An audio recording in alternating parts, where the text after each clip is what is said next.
Mon héros a toujours été Claude Makelele parce que quand j'étais jeune, j'essayais de jouer comme lui. C'était vraiment mon modèle.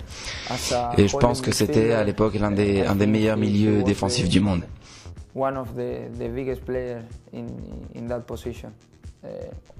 J'ai toujours essayé de regarder comment il jouait, de voir ce qu'il faisait sur le terrain pour après essayer de le reproduire moi-même. C'est vraiment un modèle pour moi. J'ai eu la chance de jouer contre lui à Liverpool, quand moi je jouais à Liverpool et que lui il jouait à Chelsea. Et vraiment, c'est sûrement l'un des meilleurs milieux défensifs que j'ai vu depuis que je joue au football. Difficult question because I had great coaches in my career. C'est une question difficile car j'ai eu beaucoup d'entraîneurs. Si je devais en choisir 3, je sais pas, c'est compliqué. C'est compliqué, je veux en oublier aucun. Bon, si je devais en citer 4 d'entre eux, je pense que je donnerais Bielsa, Guardiola, Rafa Benitez et maintenant Tito Vilanova. Je pense que j'ai beaucoup appris d'eux et ils m'ont tous apporté. Je suis pas sûr, mais je pense qu'ils m'ont tous apporté quelque chose pour mon futur. Et voilà, donc je choisis ces 4 entraîneurs et puis voilà.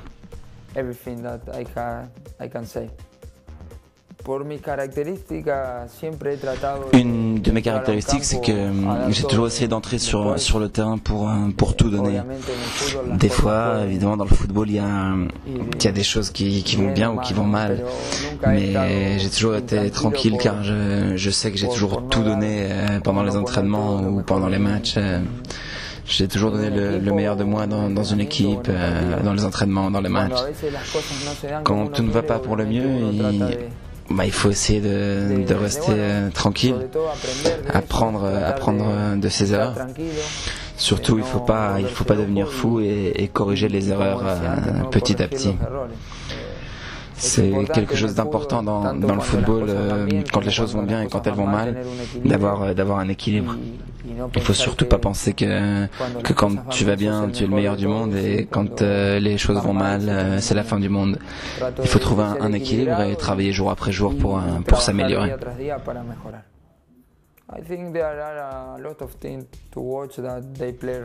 Je pense qu'il y a beaucoup d'équipes à regarder qui sont très agréables à voir, qui jouent un bon football. Je pense pas que je pourrais en garder qu'une seule. Moi, si je devais en garder qu'une, je pense que la sélection espagnole, ouais, c'est vraiment une équipe qui joue très bien et en plus qui a le même style que le Barça. La verdad que de Barcelona me gusta todo. J'aime tout à Barcelone, le climat est vraiment agréable et surtout comme je suis argentin, je pense que la culture et les habitudes sont vraiment similaires à celles de notre pays, donc ça fait qu'on se sent bien.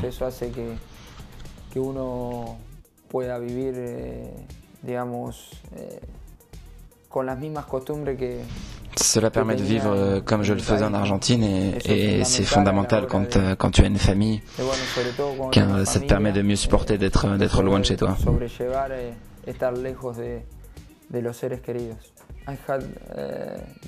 J'ai eu la chance de jouer dans les 2 championnats, donc en Espagne et en Angleterre. Je peux pas dire que j'en préfère une ou l'autre. Ce sont deux très grands championnats et je m'y suis plus dans les deux, hein, autant ici qu'en Angleterre. Donc je n'ai pas de préférence.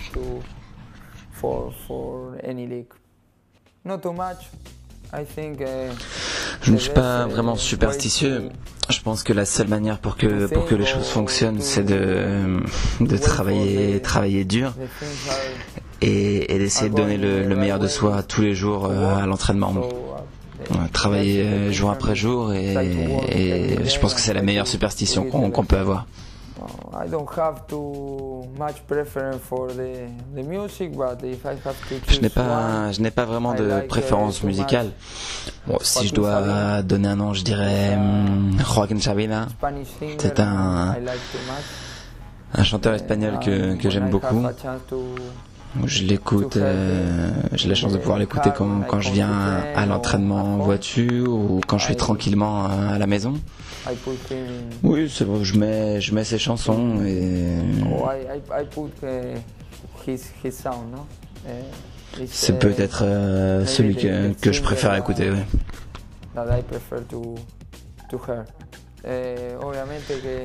Évidemment, comme j'ai deux petites filles, j'essaye de passer le plus de temps possible avec elles quand on ne joue pas ou on s'entraîne pas.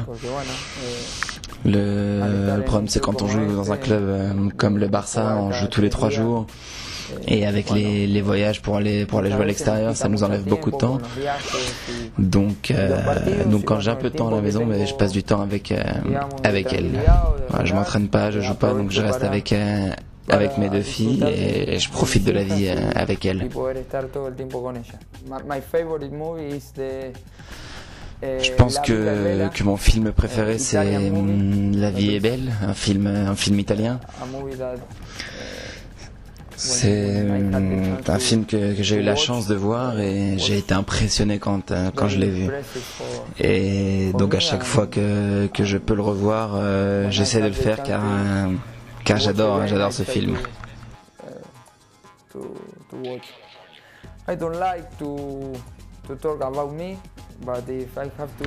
Je n'aime pas vraiment parler de moi, mais si je dois dire quelque chose, je dirais que j'essaye d'être une bonne personne, car je pense que c'est le plus important dans la vie.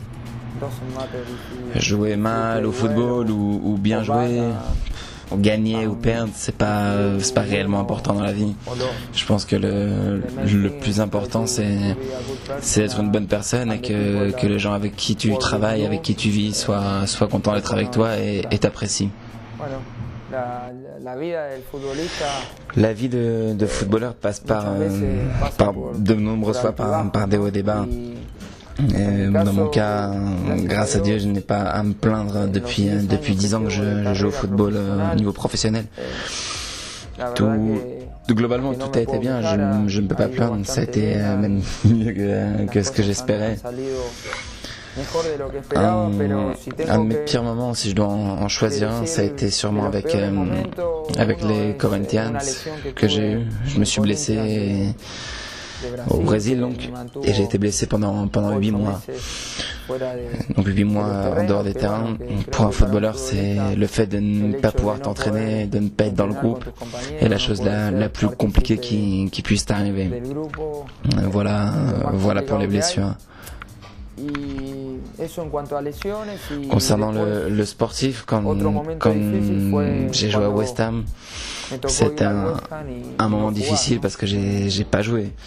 Je suis resté là-bas 6 mois je crois et j'ai quasiment pas joué. J'ai joué peut-être 3 ou 4 matchs.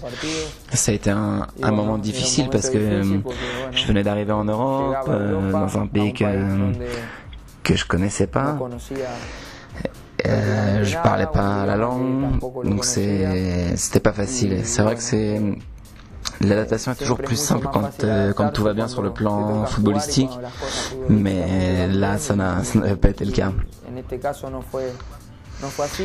Mais je pense que ça m'a aussi servi pour continuer à m'entraîner au jour le jour, pour travailler plus dur et aussi pour se rendre compte que la carrière de footballeur n'est pas facile et que pour être un bon joueur il faut savoir accepter et lutter contre ces moments-là. Je ne sais pas vraiment ce que je vais faire après ma carrière de footballeur. J'ai peut-être pensé ou peut-être envie de devenir entraîneur.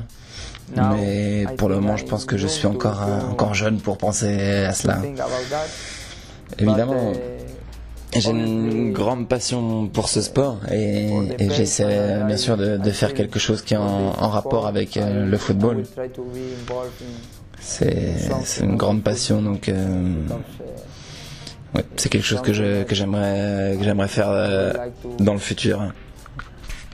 to be in the future. Esto fue todo. Voilà, donc nous avons terminé. J'espère que j'ai répondu clairement à toutes vos questions. J'ai essayé d'y répondre le mieux possible, avec pour pas qu'il y ait de doute possible. Et j'espère que nous aurons une nouvelle opportunité de nous rencontrer pour que vous puissiez poser d'autres questions et que je puisse y répondre encore une fois. Voilà, merci beaucoup.